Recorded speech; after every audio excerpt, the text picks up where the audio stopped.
كاسم مستعار ليا اختاريت اسم نبيله. حنا بينا 6 ديال الخوت وانا اصغر بنت عند والديها. تزاديت وسط عائله فيها الحشمه والحياه. الام ديالي انسانه مزيانه اكثر من القياسونيه والاحتياجات ديالها شبه منعدمين وبسيطين جدا. الام ديالي هي انسانه اللي اي حاجه قلتيها لها كتثق بك بدون ما انها تجحد معك. انا وخوتي كنا كنحترموا با بزاف، اللي كان صعيب واخا كنا عايشين حياه زوينه وفيها البساطه. وعمرني ما تخيلت انني غادي نطيح او غادي ندوز من هاد الاحداث اللي غادي نشارككم الليله في حكايتي. كنت ديك البنت الزوينه اللي كتمشي عند باها تيحضنها وكتجلس في حجره. كنفيق على امي اذا طراتني شي حاجه في خاطري ونبكي ونشارك معاها كل شيء.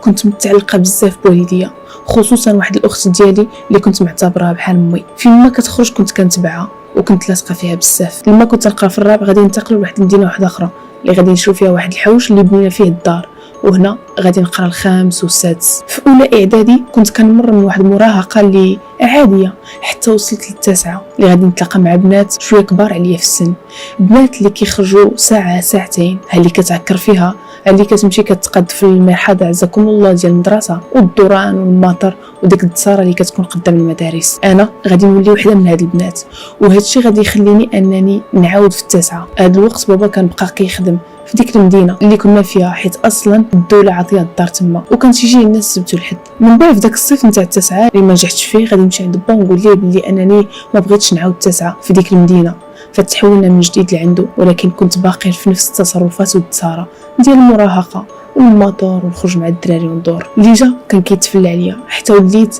كندير المحرمات وكندير حوايج اللي هما خايبين، ومع ان والديا كانوا سايقين فيا بزاف وكانوا خايفين عليا مساكن. امي بعض المرات كانت كتجي مره حدا واحد الجرده حدا المدرسه وكانت كتسناني وتقول لي يلا نمشيو نخرجوا نتساراو. كانت كتلقاني مع جماعه ديال الدراري وما كانش كيعجبني الحال، واخا كنت كنعنقها ونبوسها، ولكن بحال ما كنتش كنرضى انها تجي تسناني قدام الدراري والبنات. المهم اللي جا كان تيضحك عليا بهذا المعنى. بوري كنت نعرف واحد السيد اللي كنت معاه واللي كان كبر مني بزاف، كانت عنده ديك 24 25 سنه وانا كانت عندي 14 سنه. ما كنتش كنخاف، ما كنتش تنقول يقدروا يتكرفسوا عليا، مع انه دازوا شحال من وحدين اللي درت معاهم بزاف ديال الحوايج. ما عمري ما قلت علاش ما نعزلش راسي ولا نعطي قيمه لراسي، ولا نقول حتى انا الحميه عزيز عليا ونحافظ عليه، ولا نقول لا راه والديا كبروني وعطوني اللي بغيت وليت طايشه ومع فعايلي وليت غير غادا وتنرجع للور. هذاك العام حتى هو ما نجحتش فيه، ومن جديد ديك المدينه ما بقيتش حاملها حيت صغيره وفيها التبرقيق والحظيه، واللي درتها كيجيبوا خباري، وفيها بزاف ديال البنات اللي هما خايبين.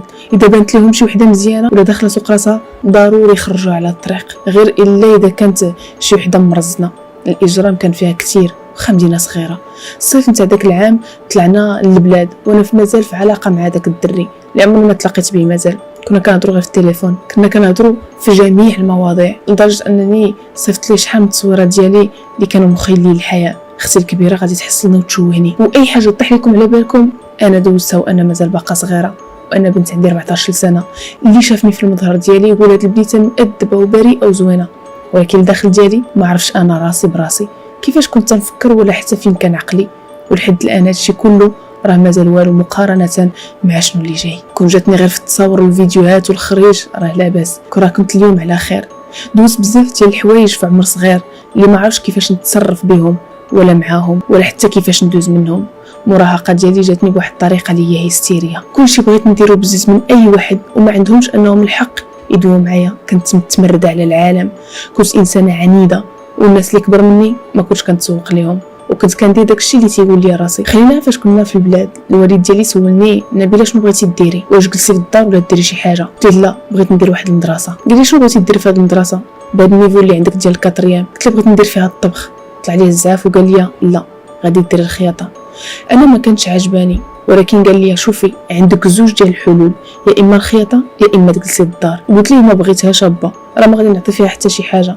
ولكن فاش هددني بالدار قلت ليه صافي غادي نديرها. دفعنا الاوراق، وهذه المدرسه فين غادي نقرا كانت بعيده واحد شويه فين حنا ساكنين، تقريبا على رجلي كانت كيخصني نص ساعه، ولكن اذا كانت عندي شي وسيله باش نمشي بها ما تنكملش 5 دقائق. المهم قريت فيها 4 شهور ما درت فيها والو، ما تسوقش ليها، ما بغيتهاش بهذا المفهوم. با مسكين كان بان ليه تنضرب ديك الطريق، مشى شرا ليا بيكالا دايره 2500 درهم. كيف جابها ليا مشيت ضربت بها دويره ورجعت للدار وهو يسولني كيف جاتك. قلت ليه زوينه الله يعطيك الخير. با مسكين على ودنا حنا على ود ولادو تيدير المستحيل غير باش نقراو ونوصلوا. المهم وليت كنمشي بالبيكالا ولكن انا ديك القرايه ما داخلاش ليا لراسي. من بعد ما تعرفت على بنات ودراري جداد ودات معاهم علاقات، كان واحد الدرب حدا ديك المدرسه شعبي بزاف، والشمكاره والوشامات وصحاب الضرابي والحباسه والبنات اللي والدين من الزنقه وحتى من المحيا عزكم الله اللي كانوا تيصاوبوها غير في الجنانات من تحت الشجر. وانا عاجبني هذاك العالم، قلت الله الحياه. مشيت تعرفت على واحد الدري قال لي نكون انا وياك في علاقه، قلت له لا غير خلينا اصدقاء احسن. ولينا عشران، كان تيخرجني بالموتور ديالو حتى لواحد النهار غادي نتلاقاو مع واحد الدري اللي يلاه خرج من الحبس واللي خوه حتى هو كان حباس. المهم شي تيعرفك على شي. هاد خينا كان كله وشامات، وانا شفتو قلت واو. هاد الامور كانوا تيبهروني وانا في سن 14 سنه. كان تيعجبني هاد النوع من الذكوره اللي صراحه ما عرفش عقلي كيفاش كان تيفكر انا ذاك. تعرفنا على داك الدري اللي جاب معاه واحد البنت اللي غادي نتصاحب معاها واللي ساكنه في هذا الحي الشعبي، ساكنه مع اختها اللي والده من الزنقه. كنت معاشره مع هاد البنت، ولكن فاش البنات ديال الحي ديالها بداو كيشوفوني داخله خارجه معاها جروني حتى تصاحبت معاهم وهي بعدت منا. وهنا وليت كنمشي مع البنات الفاسدات 100%، ماشي دوك اللي تيمشيو بالفلوس، دوك الفاسدات بالرغبه ديالهم وعندهم وليدات من اباء مجهولين، كانت حالتهم الظاهريه موسخه عزكم الله، وكيخرجوا غير على ود البليه ديالهم. صاحبت معاهم وليت حتى انا اي ذكر بغاني كنمشي معاه بخاطري، الى ان تعرفنا على واحد السيد واحد اخر يلا خرج مشي 9 سنين ديال الحبس حيت كان قاتل شي روح واللي كان كبير في العمر، وكنا كنمشيو عند واحد الجرده. واحد النهار طمع فيا ودخل لواحد القنت مخبي وحط عليا موس وقال لي غادي ديري هادشي اللي غادي نقول لك. وهنا كان اغتصاب. كتقول نبيله انا ما كنتش باغيه، ولكن للاسف ما دعيتوش، لانني كون دعيتو كان غادي تحبس لمده 5 سنين. انا خفت، قلت مالين الدار غادي يدوروا فيا، انا اللي غادي يلوموني اش داك لهاد الانواع وعلاش تمشي وعلاش غادي يعاودها للمره الثانيه. وكنت انا وديك البنت وكنت جالسه قدام العماله، جا وقف عليا واحد اخر وكانت معنا ديك البنت، وقف عليا بالموس وقال لي طلعي. درنا 4 ديال البلايص في موتور واحد، داوني لواحد الجنان وبديت تنطلب ونبكي ونزاوق في داك خاينه ما تسوقش ليا. فباش ما نديرش بيه شكايه حيت كنت صغيره، بدا كيقول لي غادي نشريك موتور، غادي نشريك التليفون، غادي ندير لك اي حاجه بغيتيها، بدا كيطمعني. المهم ما تسوقتش ليه.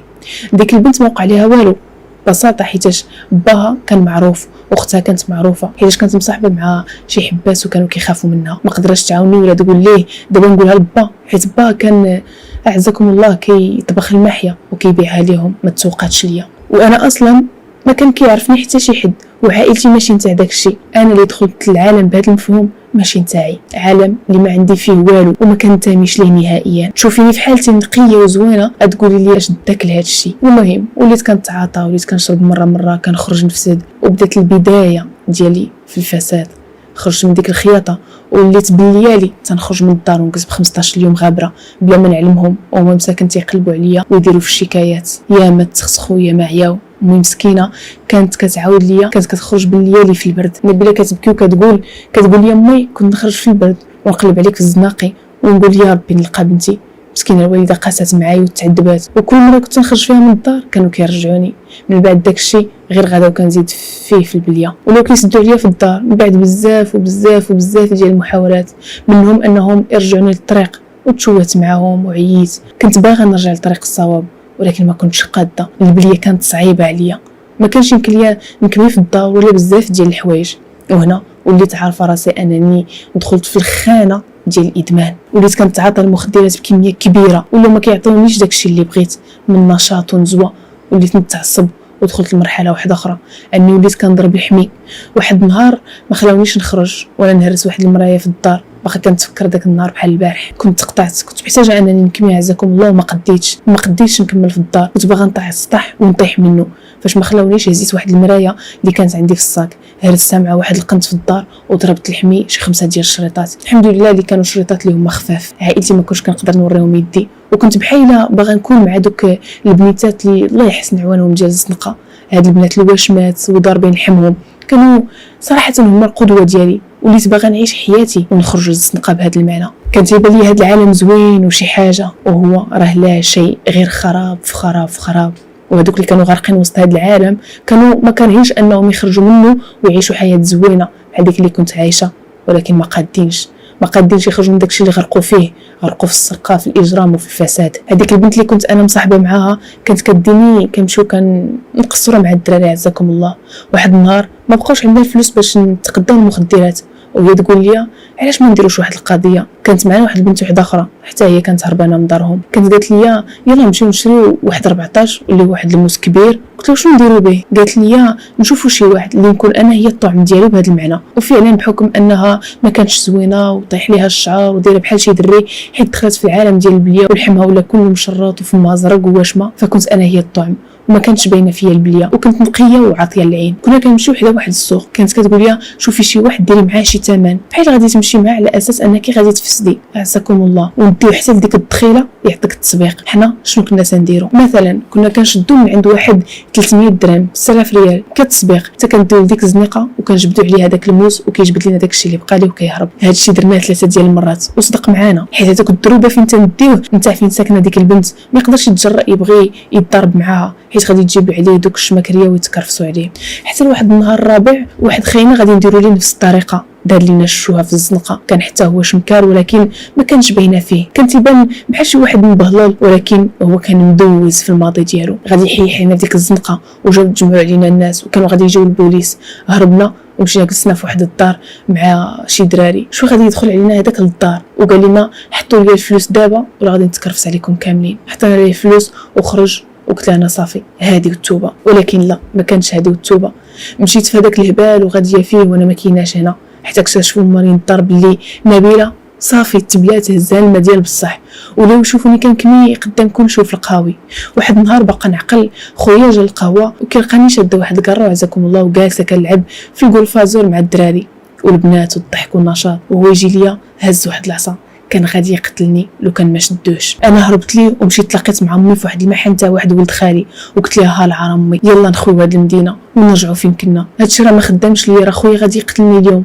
قالت لي شنو وقع بنتي؟ قلت لها شنو كاين وشنو كاين وشنو كاين، ولكن ما قدرتش نقول لها راه كان لقاني شاده واحد الكارو حيتاش ما قديتش. مشات ليام وجات وتعرفت على واحد خاينه طمعني بغيت نتزوج بيك وغادي ندير ليك ونفعل ليك اجي لدارنا نعرفك على عائلتي. فجيت تستغلني ومن بعد صفتنا لعند واحد صاحبه اللي حتى هو نفس الحاجه وليت هكاك من واحد لواحد. ورغم هادشي كله عمر شي حد فقدني شرفي لاني كنت صغيره بزاف وكانوا نوعا ما كيخافوا.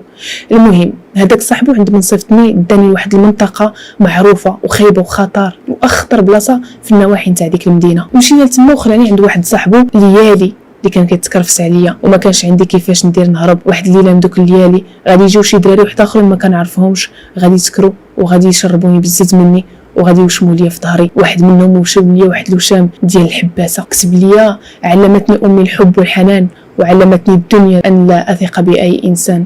نبيله صراحه صيفطت لي هذه الصوره ولكن ما نقدرش نشاركها معكم. كتقول نبيله هذه هي العباره اللي خلاها ليا في ظهري وكنتفكرها ديما حتى كنبغي ننساها وكندوش وفاش كتبغي تجي تحكي لي من ظهري كنتفكرها، ولكن العباره ديما في راسي واخا كنسى واش راني دايره شي وشام. تخيلوا هاد خاينه كان في اللي كيلبسني وكيقول لي ديري المكياج وكان كيخرجني الشانطي وتيقول لي وقفي شي طوموبيل غير انا تنوقفها وهو تيهجم عليهم.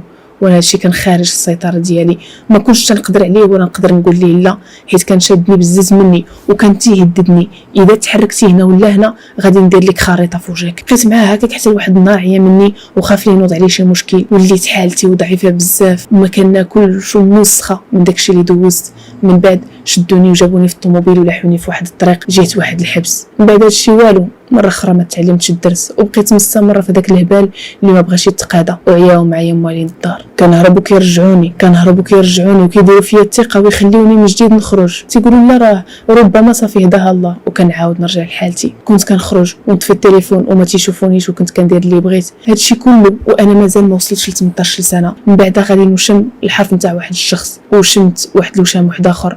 المهم شوهت بما تحمله الكلمه من معنى. وهنا غادي ننتقلوا لمرحله واحده اخرى من الحكايه. واحد النهار غادي نتعرف على واحد خاينه اخر اللي كان خدام في الحبس وكان محبوس. كنهضر معاه بالسوايع تداز عام ونص وخرج من الحبس. بقيت معاه في علاقه لمده عامين كنمشي معاه لدارهم ما بقيتش كنبات برا في دارنا ونوعا ما جمعت راسي بقيت غير معاه هو ما بقيتش عطيها الفساد. كان شاد فيا ويديه وبرجليه وعاودت ليه الماضي ديالي بالتفاصيل ديالو وكان اول شخص غادي نعطيه شرفي. من بعد حصلت عليه شي تصاور ديال الخيانه بكيت وبقى فيا الحال. وهنا من جديد غادي تكون بدايه الانحراف غادي نمشي نخونو وهذا كان خطا كبير لانه الدري ماشي هو البنت.